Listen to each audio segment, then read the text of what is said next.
রাশিচক্রের শেষ রাশি বৃহস্পতির রাশি মীন রাশি। রাশিচক্রের দ্বাদশ রাশি মীন রাশি। মানুষরা মীন রাশি মীন লগ্নের মানুষরা সবাইকে ভালোবাসতে পারেন, কারণ এই রাশিতে শুক্র উচ্চস্থ হয়। এনারা কোনো বাউন্ডারি দেখেন না, কোনো ভেদাভেদ করেন না। জেনারেলি খুবই বড় মনের মানুষ হন, খুবই আধ্যাত্মিক হন, এবং জীবনে কিন্তু এনাদের মেটেরিয়াল ডিজায়ার বা টাকা পয়সা রোজগারের ইচ্ছাটা তেমন থাকে না। হ্যাঁ, কম্বিনেশনের জন্য, গ্রহের কম্বিনেশনের জন্য আসতে পারে, কিন্তু একটা ডিট্যাচমেন্ট ব্যাপার কিন্তু এদের মধ্যে থাকে, একটা আধ্যাত্মিক ব্যাপার এদের মধ্যে থাকে, আর সবাইকে ভালোবাসতে পারেন। মীন রাশির অধিপতি হচ্ছে বৃহস্পতি, এবং কিছুটা হলেও কেতুর রুলারশিপ আছে, কারণ আধ্যাত্মিকতাকে বোঝায়।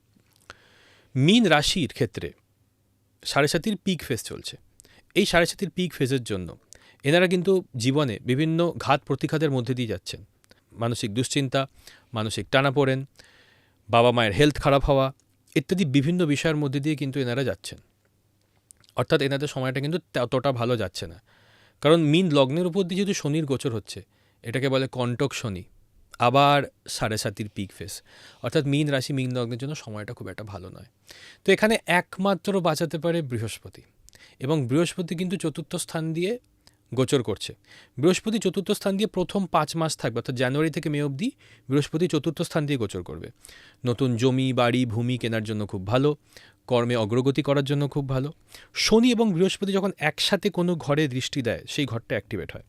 প্রথম 5 মাস 2026-এর জানুয়ারি থেকে মে অবধি শনি এবং বৃহস্পতির ডুয়েল অ্যাসপেক্ট কিন্তু 10th হাউস অর্থাৎ কর্মস্থানে পড়ছে, যার জন্য কিন্তু এনাদের 2026-এর প্রথম 5 মাস কর্মের ক্ষেত্রটা খুব ভালো।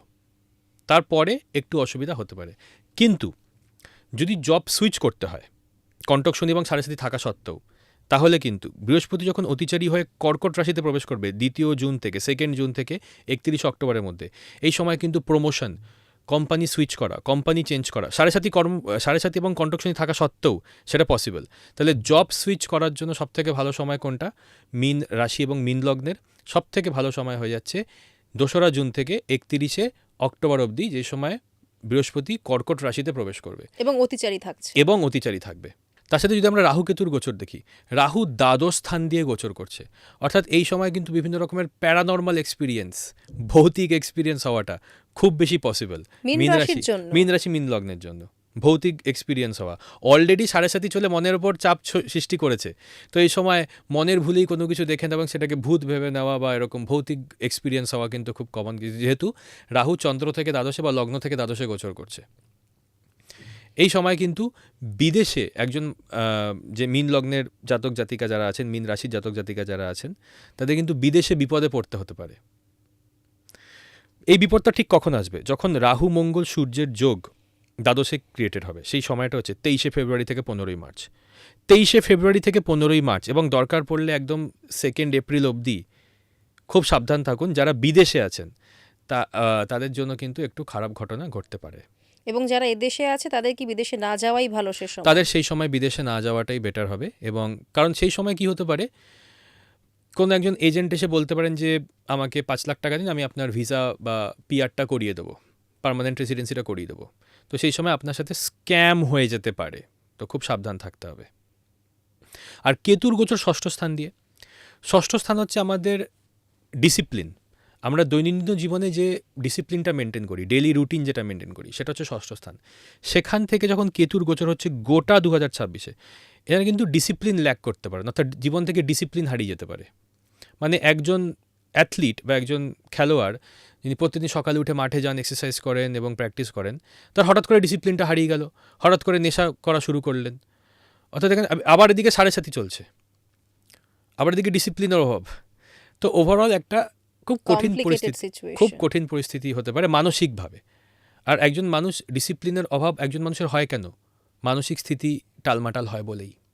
কিন্তু যদি ফিজিক্যাল হেলথের দিকে দেখি, ফিজিক্যাল হেলথের দিকে খুব একটা ভালো বলতে পারছি না, তার কারণ শনি লগ্নের ওপর দিয়ে গোচর করছে। যেহেতু শনি লগ্নের ওপর দিয়ে গোচর করছে, তাই না, কিন্তু বিভিন্ন রকমের শারীরিক ইনজুরি, শরীরে প্রবলেম আসা, হঠাৎ করে ইনজুরি আসা ফুটবল প্লেয়ারদের, ক্রিকেট প্লেয়ারদের, এটা কিন্তু ভীষণভাবে পসিবল।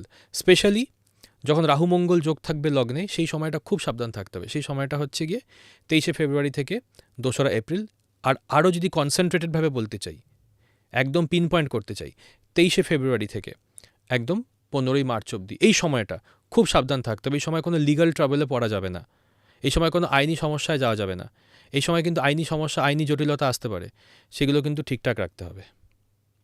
অর্থাৎ মীন রাশি এবং মীন লগ্নের জন্য 2026 বছরটা তেমন খুব একটা ভালো না। তবে বৃহস্পতি যেই অতিচারী মুভমেন্ট করবে কর্কট রাশিতে অর্থাৎ পঞ্চম স্থানে, সেই সময় কিন্তু জব পরিবর্তন, কর্মের শুভ পরিবর্তন ইত্যাদি আমরা দেখতে পাবো।